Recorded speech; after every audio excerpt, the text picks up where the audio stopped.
welcome again. As with all my videos, the material herein is not to be regarded as legal advice.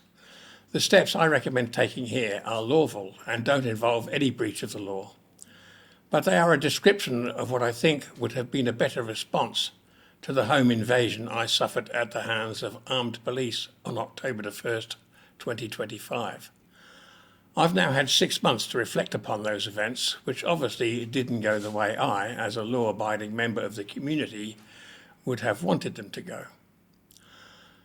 I'll now go into some of the reasons for that and will suggest an alternative response should such crimes be inflicted upon anyone else who is actually standing for the upholding of constitutional law in their jurisdiction. It's my hope that these responses, while unlikely to result in treasonous police officers stepping back from committing crimes while using the excuse that they're merely following orders, nevertheless do preserve that outcome as a possibility. Failing that, it will at least preserve a better record of the events than I was able to produce, which record will exist as evidence in any future trials in a properly constituted court of record. To briefly recap, on the day specified, a group of 6 armed officers encroached on my property, with one of them knocking on my door. He told me that I must open the door to allow them to confiscate my lawfully registered firearm. When I asked if he had a warrant, he replied that they didn't need one because there was an element of officer safety involved, and that if I didn't immediately open up, they would proceed to batter down the door and enter anyway. Faced with such an ultimatum, I allowed them entry without resorting to the threatened violent destruction of property. It's from that point that I want to recount how my reaction could have varied. The resultant confiscation would still have ensued almost certainly, but it would have been better had I responded in the manner which I'm now suggesting. Only 2 of the officers actually entered my house, and they immediately demanded that I open my gun safe, whereupon they would themselves remove the firearm, etc. I told them that they were acting unlawfully, but of course they ignored that, since a politician and a bureaucrat had told them that it was okay to commit armed robbery with threats of violence, and that obviously made it all right then.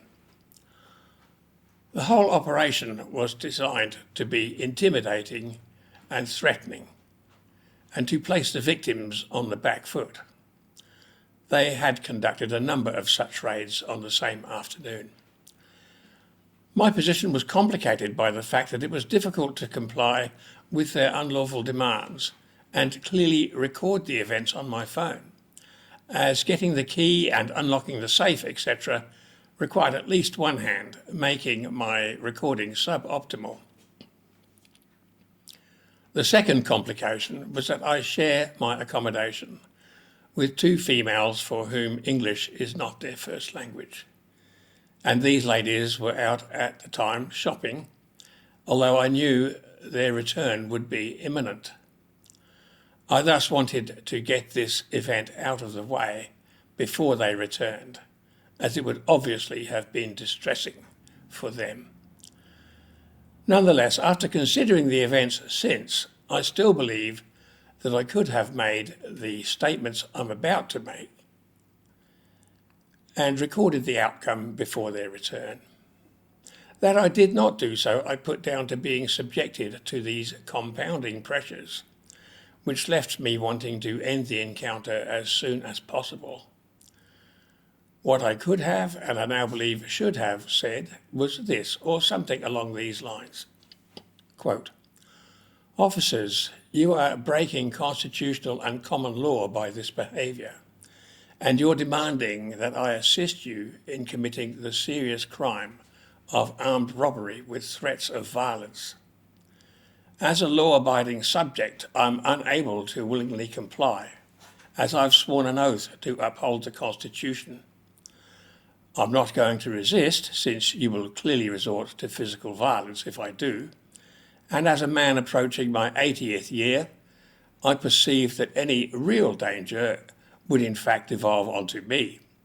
So I will comply, but only under extreme duress because of the serious nature of the crime which you're demanding I abet.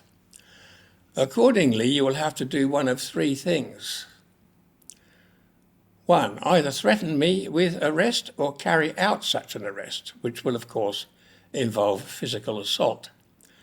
2. You may unholster a weapon and point it at me, placing me in fear of my life, upon which I will of course comply. Or 3. You can go away and return with a lawful warrant as specified by constitutional law in the British Commonwealth. Whichever of these actions you undertake will be filmed, and the evidence thus compiled may be used in a civil action, since it's most unlikely that your buddies in the judicial system will pursue a criminal charge against you. What is your choice?" End quote. That is what I think would have been the best response, since it has at least the possibility of the officers reconsidering their actions. The outcome would almost certainly have been the same, but I would have obtained a proper recording of events. I may also have had the opportunity of quoting to them the caution notice officially, informing them of the invocation of Article 61 of Magna Carta 1215. A further complication is, of course, the cost of pursuing any sort of court action, including recognising the fact that the entire legal profession and structure in Australia is hopelessly corrupt and ought not to be engaged with, unless coerced by actual violence to enter into these dens of iniquity. One reserves the right, of course, to report crimes of violence committed against oneself, which ought not to be foregone, even if the report is merely laughed off or binned as soon as one leaves the premises. And yet another wrinkle is the fact that if I wanted to receive the legally designated sum of compensation for my property, it was necessary for me to sign a receipt form affirming that the gun was now in the possession of the police. Of course, this is just a ruse so that it can be later claimed, if one pursues any claims, that one did consent to the action.